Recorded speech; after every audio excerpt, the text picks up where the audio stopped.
It was Mitch Mitchell, and that album blew our tiny minds.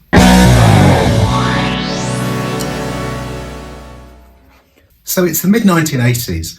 I'm at high school. I've been playing drums for about 4 years, and I play in a band. My influences are the punk, new wave, and rock bands of the day, and I think I'm an okay player. I've got a lot of raw speed. My timing's good. In other words, I'm a fairly tight player. And that was okay as far as it went. But what I didn't realise at the time was that I was at the very early stages of a lifelong journey of playing an instrument. And although I didn't realise it at the time, my playing lacked groove and feel. After all, it takes time to acquire those things. But then one day, everything changed. One of the kids at school brought in a vinyl and said, "You have to hear this." Well, it was an album by the Jimi Hendrix Experience. We all knew him by name and reputation, but you have to remember that this was before the internet, before Spotify and the streaming services, and checking out music took money, time and effort. Swapping vinyls, reading the music weeklies, getting pointers from older siblings, maybe raiding their record collection, searching out late night music shows on TV. So hearing this album was a moment of real discovery. And yes, the album blew our minds. Hendrix's interstellar 6-string psychedelic freak show was a thing of beauty, but as a drummer, I was captivated by the playing of Mitch Mitchell.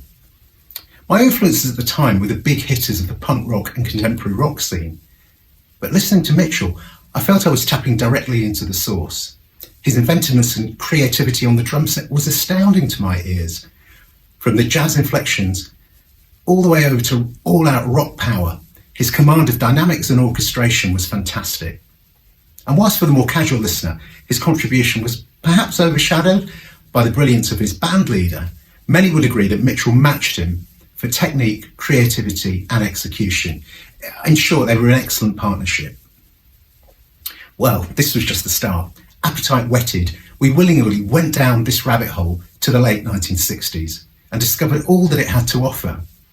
The mighty John Bonham, who played with unrivaled weight, power and precision. Keith Moon, the embodiment of controlled chaos. If ever a person's character was reflected in their playing, this was it, completely authentic. And so many more, Ginger Baker, Ian Pace, the list goes on. While I willingly soaked up their influence, hoping to convey at least a fraction of their feel and groove in my playing. And I realised that these players in turn drew on their influences, the jazz, bebop and big band players that preceded them. But for me, those drummers from that period in the 1960s have had an enduring influence. And this video is an appreciation of these players. There are many other excellent videos on YouTube that break down their grooves, fills and techniques. I'm not going to do that. Instead, I want to touch on 3 takeaways in terms of what makes these players and that period in rock drumming so special. And these things are swing, use of rudiments, and of course, showmanship.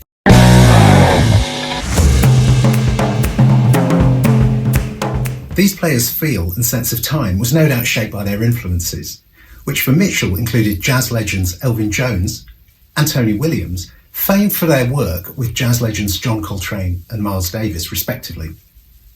Bonham in turn drew on the playing of, amongst others, bebop pioneer Max Roach and flamboyant big band player Gene Krupa.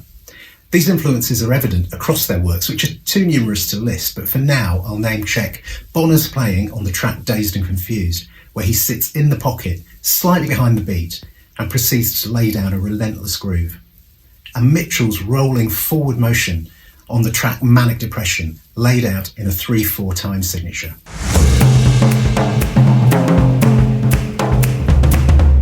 Rudiments are too big a topic to even scratch the surface of in this video. In my early years, I remember being told there were 26 rudiments. Well, now, according to the Percussive Arts Society, there are 40.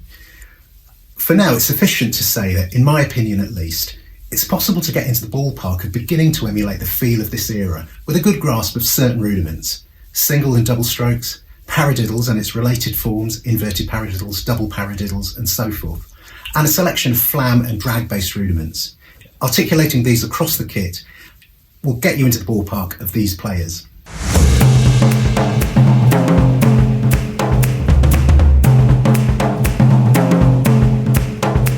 With the odd exception, previously drummers kept time at the back. And that's essential. Our first priority, after all, is to serve the song. But these players shifted the needle to such an extent that drums became a lead instrument in their own right. And performances took on a dynamic visual quality, marking a return to the flamboyance and flair of the big band and swing era. With sticks and arms flailing, hair flying, and sometimes entire drum kits raised to the ground. Yet some might dismiss this as gratuitous. But I can't deny the excitement and spectacle that these players brought to their performances. And maybe the mindless destruction wasn't so mindless when viewed through the lens of artist Gustav Metzger's theories of autodestructive art, which The Who claim to be exploring in their live performances. With all that said, let's play.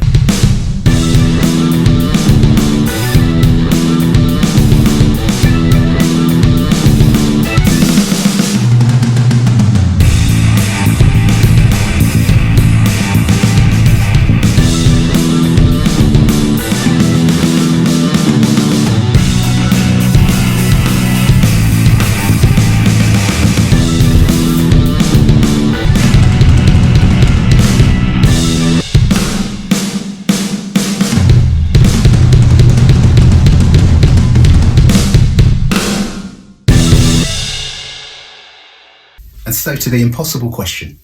From all of this, is it possible to reduce the experience to favourite albums or performances or tracks? I really don't know, as I could give a different answer to this question depending on the day of the week. But if pushed, I think I would go for Led Zeppelin 2, both for the invention and energy in Bonham's playing, as well as its promise that there would be much more to follow. The Who's studio output offers so many choices that I won't even attempt to pick one, and instead, for showcasing the force and personality that was Keith Moon, I'm going for Live at Leeds. And let's make that the expanded edition. And to end where this story started, I'm going to bypass the classic Hendrix choices and instead return to the live double vinyl recording called simply the Jimi Hendrix Concerts that sent me on this journey 40 plus years ago. I'm interested to hear your choices, so do leave a comment below. I'm interested to know how you discovered any of the players that we've been discussing today. Were you fortunate to see and hear them in their prime? Or like me, did you discover them later and go on a journey back in time? Let me know, and I'll see you next time.